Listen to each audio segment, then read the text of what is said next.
Okay, we are live. Hello, everyone. Thank you so much for joining us today.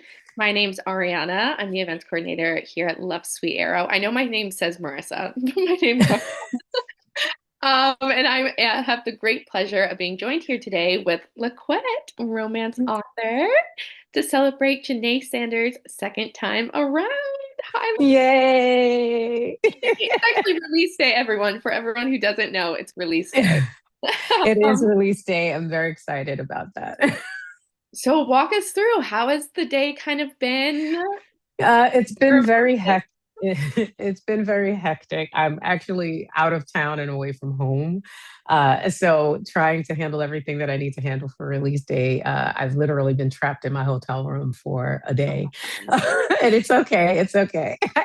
After this, I'll be able to go out and get some fresh air. But it's fun, and I won't complain. It's been awesome.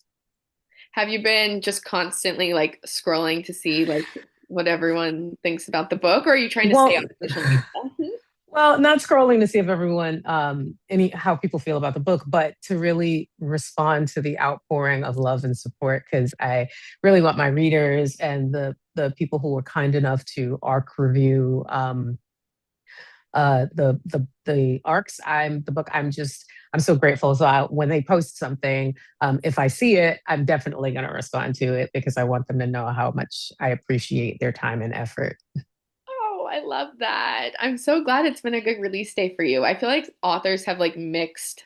Every time I speak to authors about release day, they're like, no, like that was the most stressful day ever. Like, there was no relief. It, it can be, and I think if I were like on the road or having to do something other than this at the moment, it probably would be just this stressful. But I was pretty prepared for this today, and this is a first. To just let me say, release days don't usually happen like this for me, but all things have come together. Okay, So great. I'm excited to be here. Amazing. Okay, so for everyone who doesn't know, Janae Sanders' Second Time Around is the second book in a trilogy, correct? Yes, and the Savvy, Sexy, and Single Club. Yes, Vanessa Jared's Got a Man was the first book. Yes. So how was kind of the writing process different from the first book to the second book? Um, the writing process for this one was a little bit more difficult in that a lot of what Janae was going through, I understood on a personal level, but there was also a lot about her that I didn't understand on a personal level, and so I had to really like do research and talk to folks that were in similar situations as Janae and try to get a handle on what would look right, what would a woman who has been through a very brutal divorce, who went through a very toxic marriage, and who has an even more toxic parent, who won't let go of the fact that she's divorced.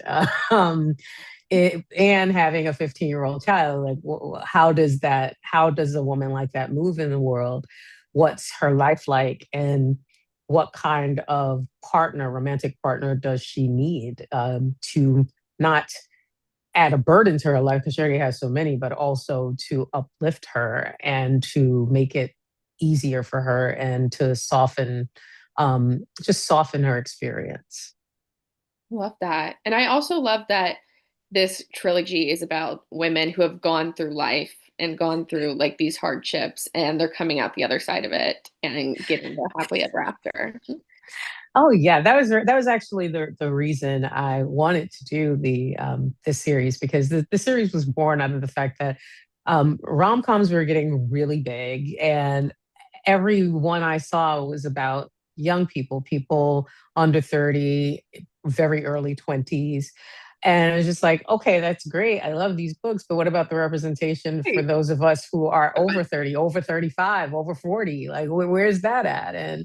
And so I thought, I wonder what would happen if we just sort of came up with my version of the First Wives Club, like how all of these women have been in prior marriages that were um, that didn't work out. And each one of them has had a different divorce experience, right? Like Vanessa and Janae had really terrible divorce experiences. And as you'll see with the third book, Cree actually had a pretty amicable divorce experience. She and her ex-husband are still friends. And Oh, wow. and she's actually going to end up going to his wedding, right? And so it's like their divorce experiences are very different. So what does it look like for people who have gone through divorces, whether it was amicable, whether it was, brutal? Um, how does that look like? What does that look like? How do they get past that? And once you've been through that, I'm sure you're a little bit gun shy because you've done this before and it hasn't worked. What would make you want to say, I think I might want to try that again?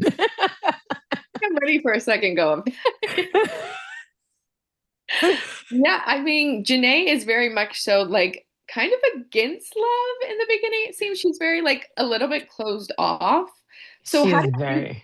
kind of approach that? Like writing a heroine who's guarded but still like open to growth and like growing into love. Janae suffers from what we call strong Black woman syndrome, where a lot has been put on her shoulders. She's always expected to carry the load. She's always had to carry the load. She's always had to take care of everyone else, but there's really never been anyone in her life, including her ex husband, who has taken care of her. And so she has not learn to recognize her own needs. She Mm. just, before it was about her husband and her son, and now that she's divorced, it's about pouring everything she has into her teenage son. Um, and so what does that look like, when someone approaches you and says, well, I'd like to help? She's very mistrustful, right? She does not believe that she can ever lay down that burden because no one has ever given her proof that if she laid down her burden, they would take care of her. She's always been left to take care of everything else on her own. And so I crafted Adam when I thought about Janae and I thought about the things that she had experienced in her past and what she was going to go through in this book. The word that kept coming up was consistency. She would need a partner who is consistent, rain or shine, good, bad, or ugly. And they have a lot of, those different moments. He's going to show up. And that's what Adam is. He's consistent from the moment he lays eyes on her and they first meet in the book. He's instantly letting her know, call me. I I want to talk to you. Let's hang out. Right. And she's like, dude, like I haven't seen you in 20 years. Like I'm who, not are you, entertaining this. who are you talking to? Like, anybody got time for this? All right. and, and so when she doesn't call him, he doesn't just let that go. He calls up his best friend Michael and is like, hey, yo, did you give her my number? It's like, yeah, I did. Well, she hasn't called me. Well, that seemed like a problem for you. All right.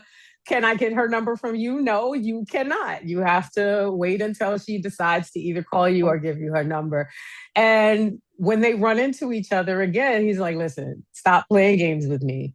I need your number because I really would like to get to know you.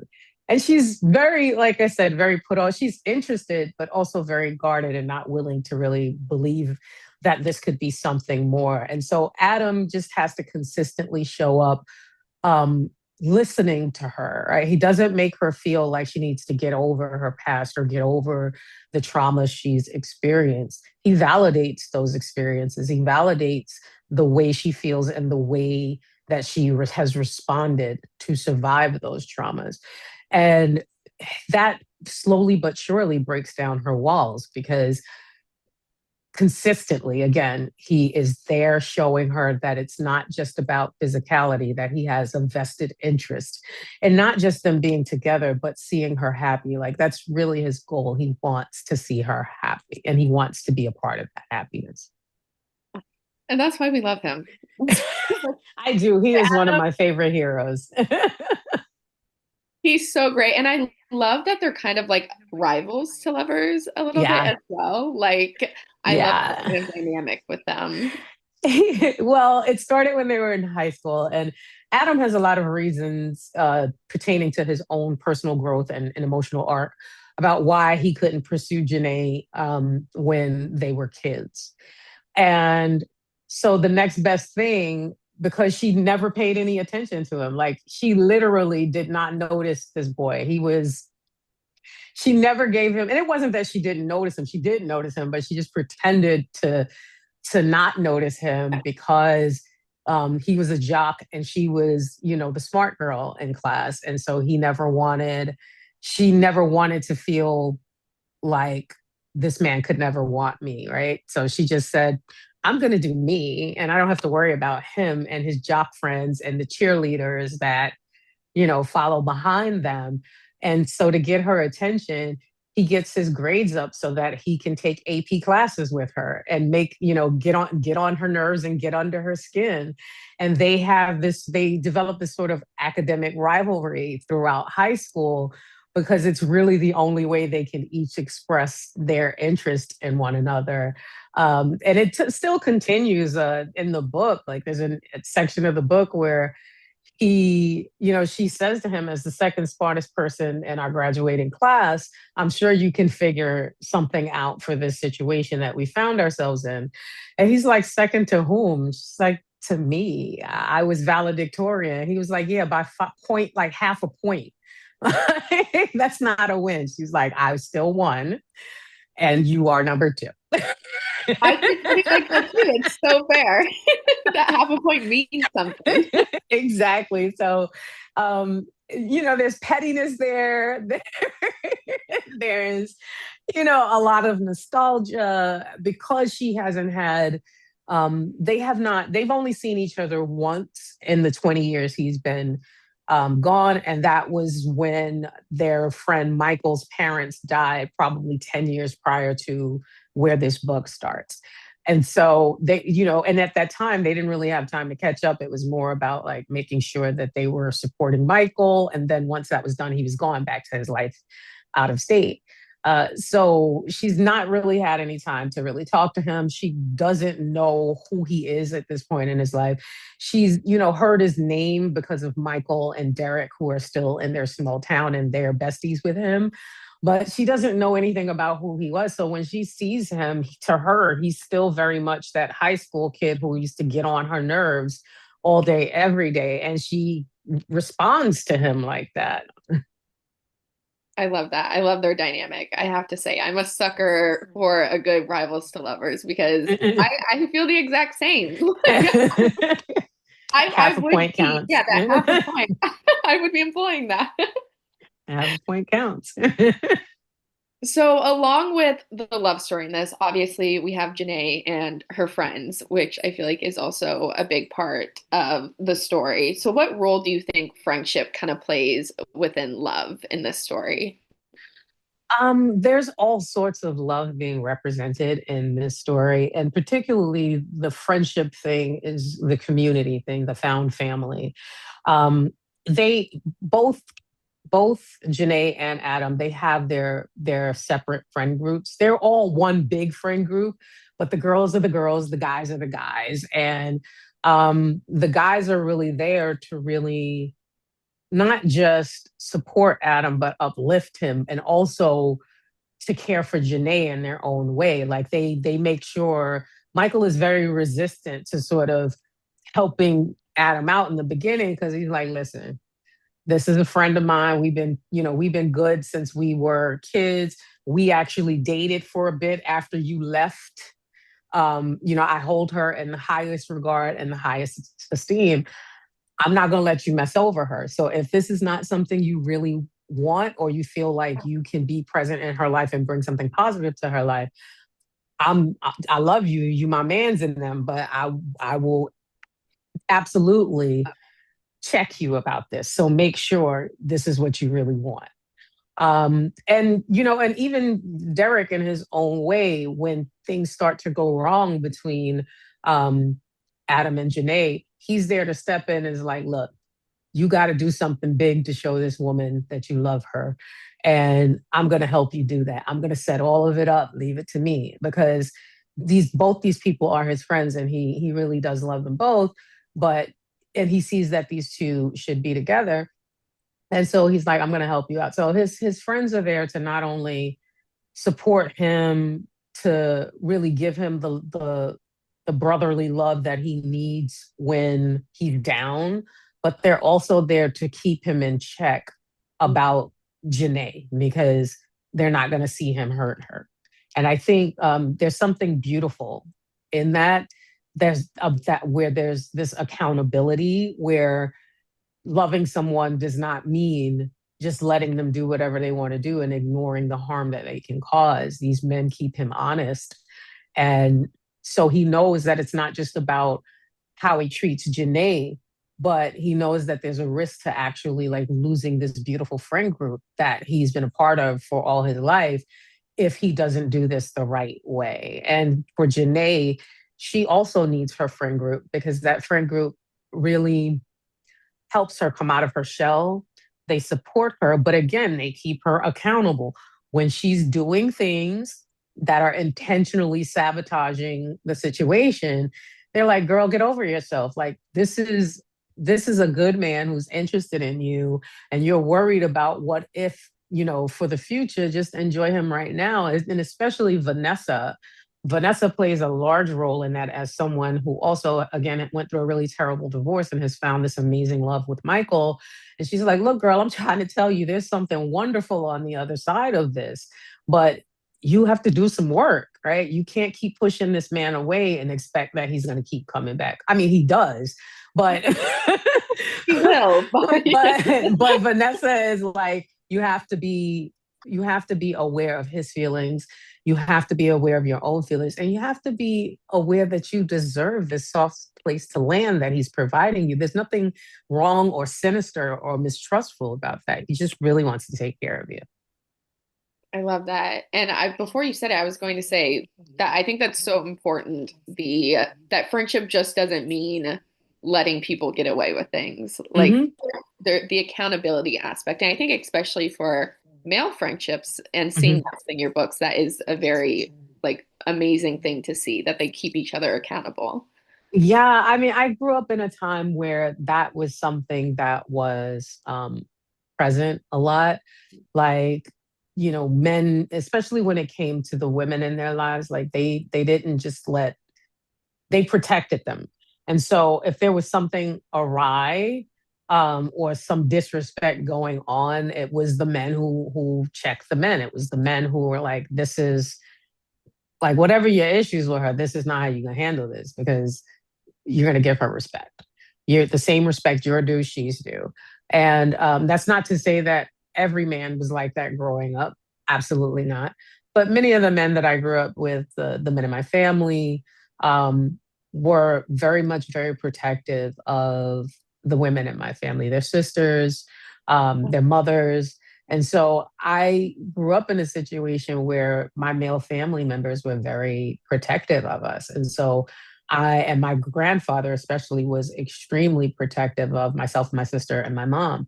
And so I write heroes that reflect those values that I've seen and practiced in my own life. I love that. So you would say that how you grew up kind of affects how you see love and how you write about love as well. Not just how I grew up, but as someone herself who has suffered from strong Black woman syndrome, how society treats Black women and has this expectation that we are the mules of society to carry every burden. And it's something you become it's so like it's so insidious that you sometimes don't even realize that you are actually enacting this expectation. You're carrying out this expectation. And so when I started writing romance, I just really wanted to see Black women, Black people in general, but particularly Black women being treated as if they were treasured, being treated as if um, they weren't supposed to carry the world, that someone was supposed to carry them. And no matter their successes, like their partners would be very supportive of their successes, but also had the fortitude that when this woman was doing too much to sit her down so she could rest, because rest is not something that's often afforded to Black women. And so to write a book where a Black woman can rest, to me, that is the ultimate form of resistance that there is. I love that.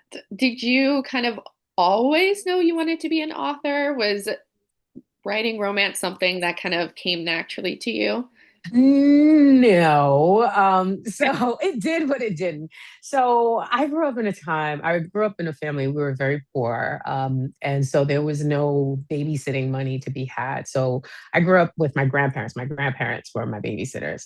And my grandmother, from the time of 12:30 p.m. Eastern Standard Time to 4, my grandmother was watching her stories, her soap operas on ABC. So Oh, she was I love watching, soap opera. first Ryan's Hope, then that became Loving, All My Children, One Life to Live, and then General Hospital. And so I grew up like, and I shouldn't have been watching this. Like I was too small to be watching this, but I had no idea what any of this mess was about. But I wanted to spend time with grandma, and so you did not disturb grandma when her stories were on. So if she was watching that, you sat down and you watched it with her. And I guess I just kind of soaked all of that up and had this sort of innate understanding of story, how it works, and especially story that pertains to drama and emotions and things of that nature. But I never really thought about becoming a writer. I started reading romance at about 16. A friend of mine in high school, in my junior year, she would bring every morning to our third period Earth Science class. She would come to class and she'd be reading one of these tiny little books with like, a couple in a torrid embrace. And I'd say to her, why do you keep bringing these trashy books to school? Yes, Anthea, I'm talking about you, girl. Thank you. I so appreciate you. You don't even understand what you did for my life. Um, and she checked me immediately. And she was like, have you ever read one? And I hadn't. So she told me, well, why don't you read one before you judge? And so she handed me this book titled The Devil's Price by Carol Mortimer. And it is what I now know called A Harlequin Presents. And I devoured this book. Like I came back to her the next day. I was like, I'm finished. Do you have any more? I And was gone. she became my pusher essentially. She would, feed my habit, and all of her books she would bring to me. And when I exhausted all of them, she's like, listen, you're gonna have to go get your own. And so I started going to the library, and taking out armful of romance novels every day, and to the point where the librarian was like, are you really reading all of these books? I'm like, I really am. I would tear through them. So, but after about a couple of years, I kind of lost my interest in reading romance. And I don't think at 18, I consciously understood the reason why. But looking back on it, I sort of pulled away from it because I wasn't seeing anyone that looked like me or lived in places that I lived or resembled my family and our culture. And so I sort of lost my love of it. My love of it waned. And it wasn't until I was graduating college and I had a little bit of disposable income. The school I went to York College, which is part of the City University of New York. It's a commuter school, and it was a couple of blocks away from this place called Jamaica Avenue in Queens, which was basically this one long block that probably went somewhere from anywhere to 10 to 12 blocks long, where it was nothing but door to door stores, restaurants, pizzerias, and things of that nature. And on the sidewalks, there were these street vendors who would sell everything from like bags to books. And so I started seeing these gorgeous covers with Black folks on them and reading these stories that I could tap into because culturally I understood them and I had seen something like that in my own experience. Like, for instance, I remember reading Zane's Shame on It All. And there's a scene where these three sisters are plotting the destruction of a man who's messed over one of the sisters. And I was just like, I have seen my mama and her sisters have this conversation. I have seen this actually happen in real life, where they plotted that poor fool's destruction. And it was so it really was so refreshing and so exciting to be able to walk into a space that was made for me. And that, and reading people like Rochelle Allers, Donna Hill, the late Frances Ray, and Sandra Kitt, these were all people who introduced me to romance with Black people, whether it was Black romance or interracial romance. I was devouring it, and um, my love of soap operas still also continued at that point. And so around this time, also there was a on General Hospital. They had brought in this whole new Black family called the Wards, and one of the wards, Keisha Ward, was literally the it chick of town. Like she came in, and every man in her age group was trying to get at her. And I was like, get it, girl. Like, go ahead, Hell yeah. Keisha. She had these brothers fighting over her to the point where one of them, like, put one of them in the hospital, like in a car accident over this girl, where he loses his memory completely. It's like, Keisha, I'm here for it. Like this is how popular, how wanted, how desired this girl was on the show. And so I was like, ooh, I like that. And I just started like sitting down writing uh based off of that. And I wrote maybe like 400 pages of dialogue. It was absolutely terrible. But it really was. But I then went to school for creative writing and graduate school for creative writing at the time as well.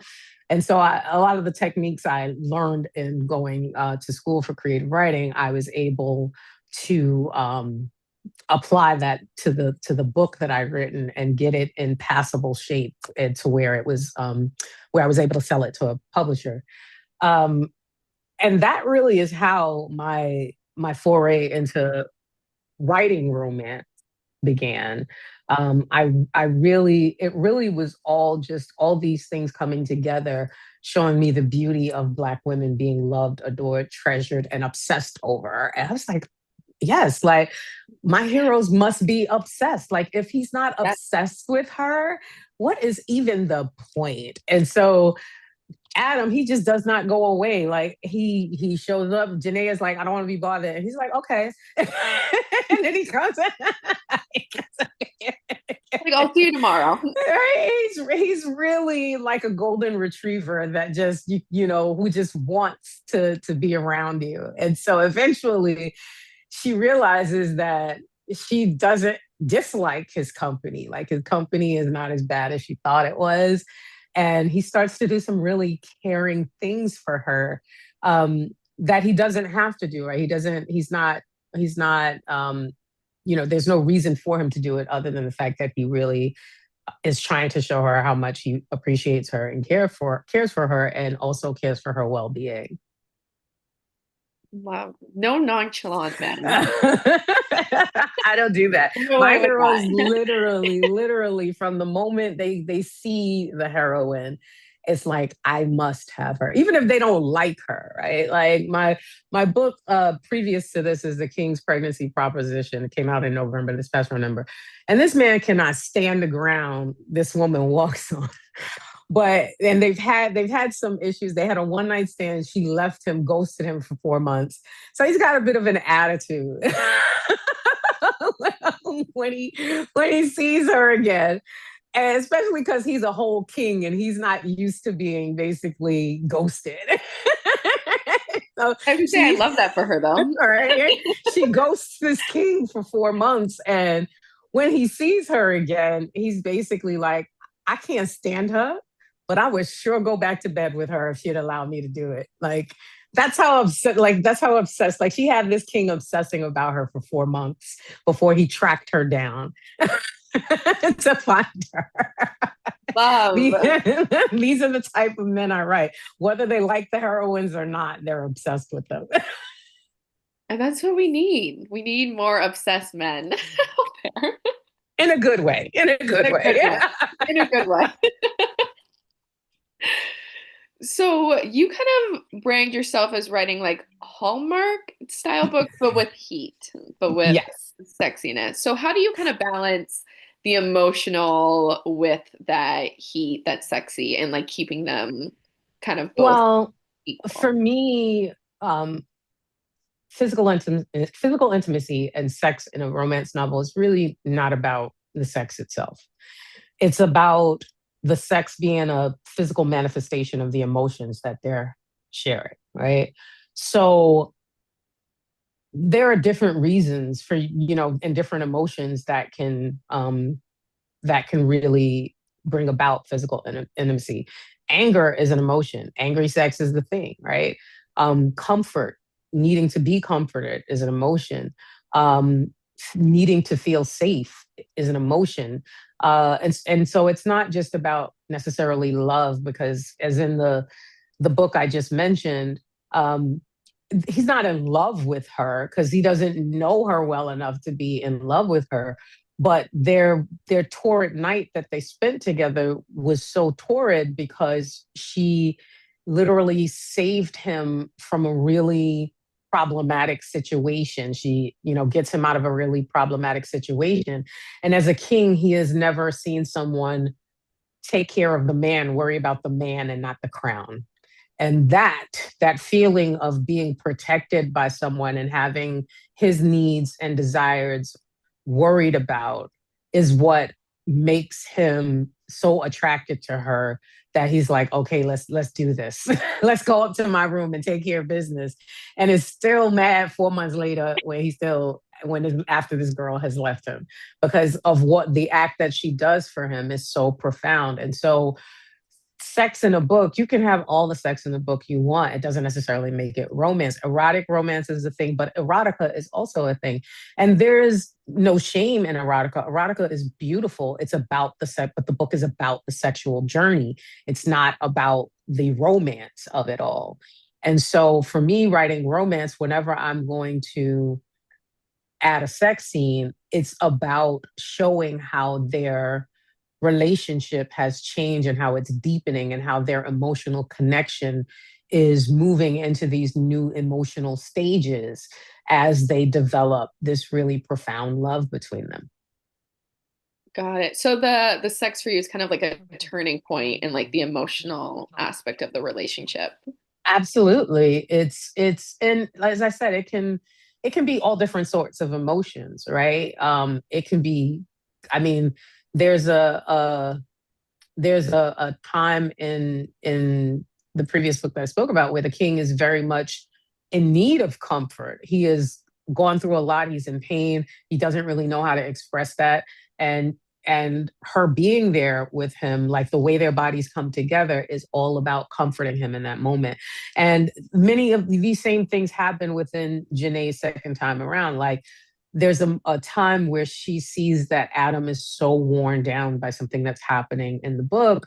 And she takes him back to his house and is literally like, let me take care of you. And that leads them to having this really beautiful, poignant sex scene that's about her caring for him and her comforting him in a way that goes beyond, that goes deeper than just like something superficial, like, oh, let me go get you a cup of tea, right? Like she's really trying to connect with him, and so, connect her soul to his to give him a moment of reprieve. I love that. And I think that's what makes romance novels so beautiful. And I think people who don't read romance, which I would love to get into in a second, because you're in academia, aren't you? You're Yes, I am. we're gonna get into that.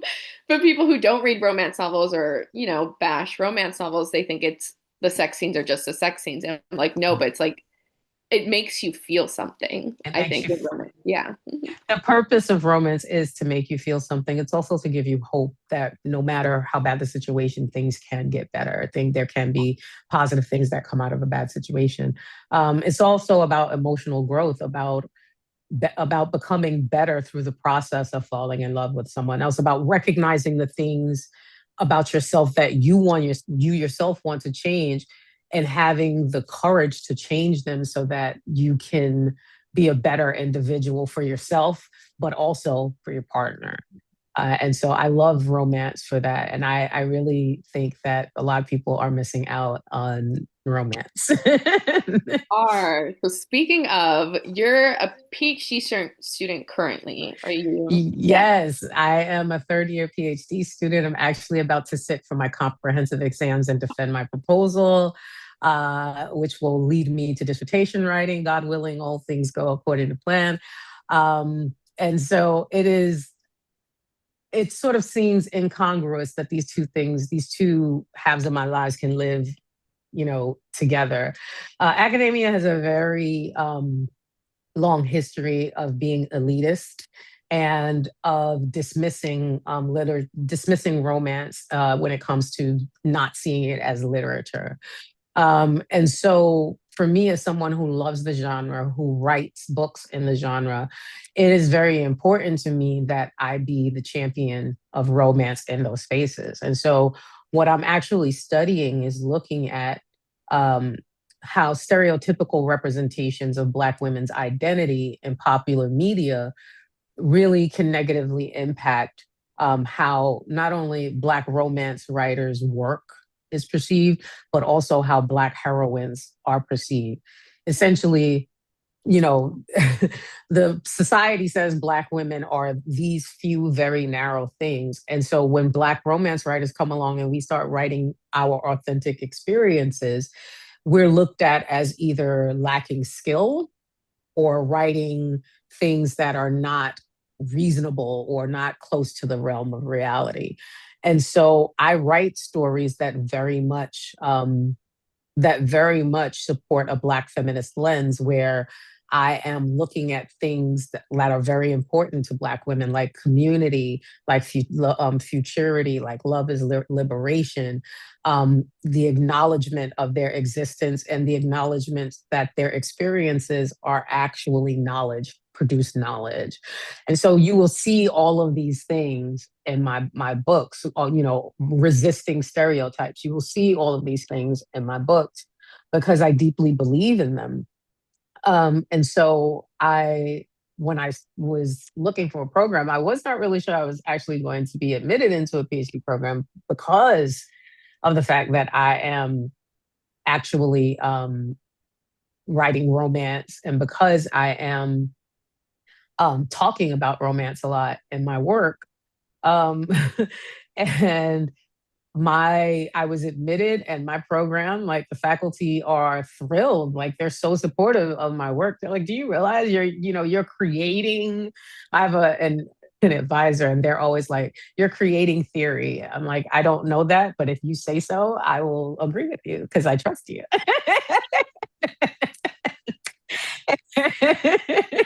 If you tell me that's what I'm doing, I believe it. I So, I would be inclined to agree, honestly, because throughout my undergrad and I'm considering grad school, and I was researching stuff related to like romance novels and any like academic work related to it. And there's mhm. not a lot of like There's not. research on there. There's so much research on other Yeah. pop culture and like all other works, but like not romance novels and how And that. and sometimes the few that are not really complementary. They're looking at romance from a very superficial position and not digging deep and using literary devices and literary tools and literary schools of thought to sort of analyze it on a deeper, richer level.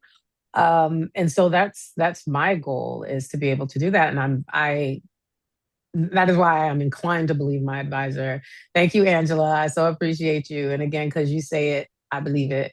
That I am creating theory because there really is very, very little scholarship on romance.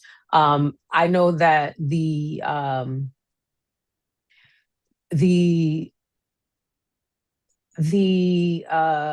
want to say, what am I looking for? I know that when you are in academia, especially as a woman of color, a Black woman, academia is not necessarily a nice place because it is very white male dominated. And that comes with a lot of, I know better than you, like, let me pat you on the head and patronize you. Uh, and so my goal and the goal of the advisors that I've worked with, and I see them doing this in their own work, is ignoring that and embracing the ways in which we as Black women create knowledge. And so I don't need to use certain frameworks because white folks think these are superior because they're supposedly objective. As to where I can use methods such as Black feminist autoethnography that really delves into the culture of being a Black woman and practicing Black feminism. And I know that I'm creating knowledge, I'm creating something important, I'm creating, scholarship that needs to be out there. And so there just really needs to be more academics who are coming to their respective fields with that understanding and that desire to not only learn, but my goal is also to make knowledge accessible. And so one thing I really, really hate is when people use words to exclude others. And a lot of academia is use of unintelligible words by the layman to exclude them from the conversation. And as someone who is writing about Black women romance writers, how dare I use them and their experiences without writing something that is, you know, accessible to them, that they themselves can read? That would be very, very extractive. And that's not what I'm about. I'm about community. I'm about taking things from the classroom to the community and taking from the community to the classroom. And so I can't, like, ethically, I just can't practice any other way. That's my version of scholarship. Not everyone enjoys it. Not everyone will respect it, but I'm not here for them. I'm here for me and my people. I love that. Like how lovely it is to combine a passion like romance and then also academia and education, combining Yeah. that to educate people. Like, It is amazing. I had the opportunity to teach a class this semester called Black Romance Writers and Resistance. And it was all about looking at Black romance writers' work through a Black feminist lens and seeing how, even if they don't really know that that's what they're doing this inherently. They're creating these Black feminist texts and experiences for Black women in these books. Everyone from, I did Beverly Jenkins Forbidden. We did Naima Simone's Played. We did Tracy Livesay's what is the first book in that series? I always call it The Sussexes. Because it's basically if Meghan Markle were a dark-skinned hip hop artist. And she fell in love with Prince Harry. That's basically what the book is, but it's so delicious. And it's so much written through a Black feminist lens where Black women are not only getting to love themselves out loud and embrace their own sexuality without any sort of shame attached to it. And to read those books and be able to see that, like, see these practices that are culturally significant to me as a Black woman, and also have my students read these things and are able to use analytical tools to really dig deep into these stories beyond just that this is an entertaining story, but seeing how this functions in the sort of ecosystem of Black feminism. It was a wonderful experience. It really was. where are you teaching? I'm about to sit in on a class. At the moment, Stony Brook University. I'm joining. I'll be virtual. Someone set me up. It's fun. And like you said, being able to marry both my passions where I just don't feel I should have to choose between academia and my love of romance. They pair well together, in my opinion. Love. Oh my goodness. So, kind of speaking on the writing now, since you are both in academia and you do write romance, how different is that writing process? Is there like something you have to turn on and off with your brain to like get It, into writing a paper versus a it novel? is it is very different. They are very much two different forms of writing. As to where romance writing is much more natural to me, like it's effortless. I don't really think about it as I'm doing it. It's something that happens innately for me. Academia, I really do have to think about what I'm writing. Um, Also, as I mentioned before, I am not the academic who is looking to exclude the layman from the knowledge development of my work. And so my work, while it is academically sound, also has the ability to be embraced and engaged with by the layman. So when I use these like really heavy, terms, academic terms, I make sure that I'm explaining what they are so that the layman can actually engage. And you don't have to dumb down something for the layman to understand. You just have to be able to clarify what you're saying. And if you can't explain it so that the everyday person understands what you're writing, do you really understand You know what's what you're writing? writing? Yourself. And so when I write academia, I'm writing from a perspective of I want really smart people to read my work, and I don't care whether that's the academic or the layman, because laymans are having very deep and important analytical conversations about these topics all the time. Just because they don't have PhD behind their names doesn't mean that they aren't actually contributing to the conversation or the knowledge production. And that's amazing because I feel like so much knowledge is just lost simply because I'm going to be honest, some articles I don't understand what they're talking about. The language isn't explained. I don't understand it. And so I think a lot of knowledge is just simply lost because it's unaccessible to other people. And there's a little bit of an intent around that. And so I'm a disruptor by nature. I can't just go along to get along. It's just not in my nature. And so when I actually started, that was one of the things that I explained to them. Like, I'm not anti-intellectual, obviously, because I'm getting a PhD program, taking the time out of the time to get a PhD, but also go through the struggle of getting a PhD. So I'm not anti-intellectual. I'm anti-elitism.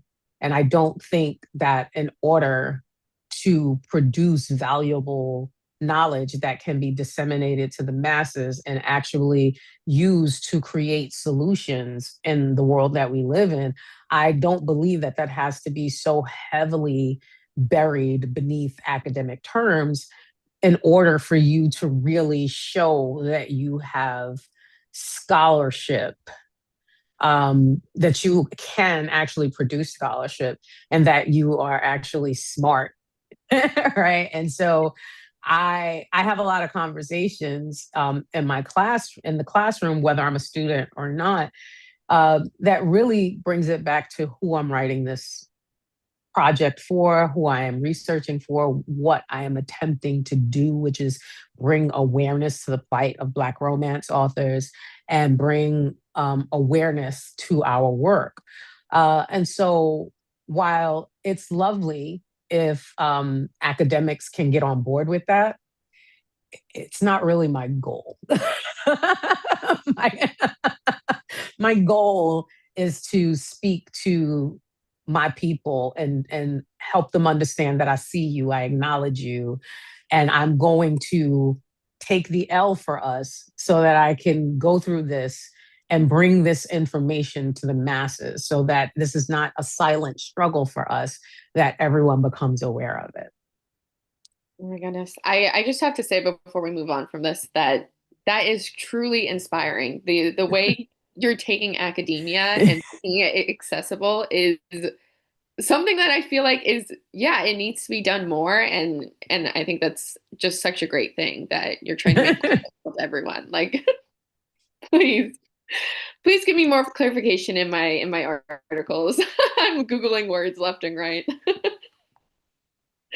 Listen, I do. I mean, don't get me wrong. I still have to Google some things too to figure out what does this mean, or different methods and different different types of content. I still have to really break it down, but I I just want people to be able to access what I write, because knowledge is something that is like, all people deserve it. All people have a right to it. And so, why do I want to write something that is not necessarily going to give them, give my readers, give my peers the opportunity to really engage with my work in a meaningful way? And I if you there's also like the International Association of Popular Romance, and they write a lot of scholarship as well on romance. That's one of the only places I have found actual scholarship on romance. And they write in an accessible way for everyone to be able to access it, but it's still smart. It's still intellectual, and it's still engaging, and it's still engaging with the content, with the knowledge, and it still allows us to analyze. And I take a book out of their page. I think that that's definitely something that as academics we all should be doing, because what's the purpose of us learning? What's the purpose of us gaining this kind of knowledge if we are not actually putting it to use in the world to make the world a better place? Because that's really what this is all supposed to be about us making the world a better place, creating knowledge so that it helps the society we live in. And if the only thing you're looking to do is get accolades from your peers, then are you really doing this for the right reason, of other than just ego? Right. And how are you kind of balancing? Because you're a PhD student, which is a full-time gig in and of itself. Like, props It to anyone is. who does a PhD, because that's a It is full-time gig. a full-time job. I'm also happily married for nearly 18 years, and I have two children as well. We have Oh two my kids. goodness. So it is not the easiest thing to go through right now, because I do have to be away from home um quite often. I've had to be away from home quite often during this point. But it's almost over. Once this semester is over, I'll be able to be home a lot more, because I'll be off campus and writing my dissertation. But I recognize that that sacrifice was something I was willing to do, because it was for a finite amount of time. And the benefit to not only myself, but also my peers and my industry was incalculable. And so for me, it is a sacrifice. I will not tell you that it's easy. I will not tell you that it's all fun and games. There are times I'm crying. There are times I'm like, why did I do this to myself? Who, and I'm almost 50 years old. So on top of all of that, why am I doing this? I should be home with my feet up on my couch reading a book. Why am I doing this to myself? But I do feel like I have the opportunity to do something that's not being done, with respect to bringing our work to academia. And making it something that's a broader conversation than just what we're having within the romance industry. Amazing. I mean, I'm gonna Google Scholar your name after this. I'm gonna read articles. I love reading a Google Scholar article just randomly. Like, I love I love academia just as much as I love reading romance. So combining the two is amazing. Okay. Moving on a bit. So this is the second book in the trilogy. Are you finished writing the third book? Do we have little snippets of the third book? If you It's could say. coming along. It's not finished, but it's coming along. It's obviously going to be about Cree and Derek, who are the only two friends in the friend group who are not booed up. But they have a very different and very um, special relationship that they don't really share with the others. Like, they really have always been inseparable. And there's a lot of reasons why they have never crossed that boundary of friendship. And it has a lot to do with Cree's past. and her experience with love and abandonment. And so there, between these two, um, they, without like trying to give everything away, what we'll see is a woman who is afraid to lose everything, the only thing that she's ever truly had, which is his friendship, and deciding whether she should sacrifice the love that not only she feels for him, but the love she knows he has always felt for her, just to hold on to the sure thing, right? Is it worth the risk? And that is a common theme throughout the entire series: is love worth the risk? And these couples, time and time again, are choosing and deciding that yes, love in this circumstance and the circumstances that we are currently in, love is worth the risk. Oh, I love. Wait, so when are we getting it? Can you say? I have no idea. I can't Okay. tell you that. Okay.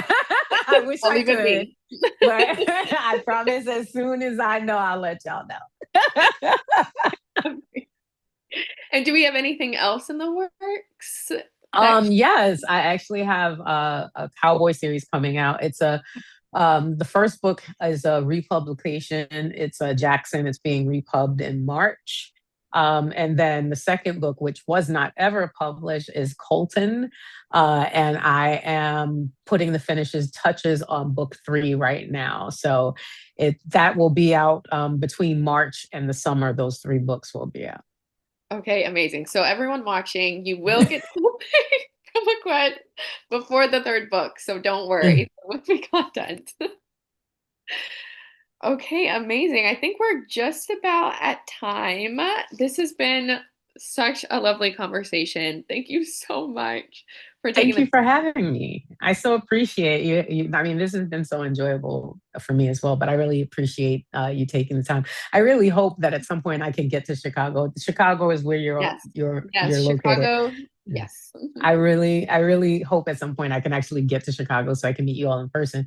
But thank you for being so generous with your time and your platform and giving my book a little bit of love. I appreciate Of course, we love you here at Love Sweet Arrow. And it. I mean, you're a PhD student, a romance writer, a mom, a wife. Like you have I get bored you, easily. That's all it is. It's nothing special. I just get bored easily. well, thank you anyway for taking the time out. And I know it's later there, a lot later there. So thank you again. And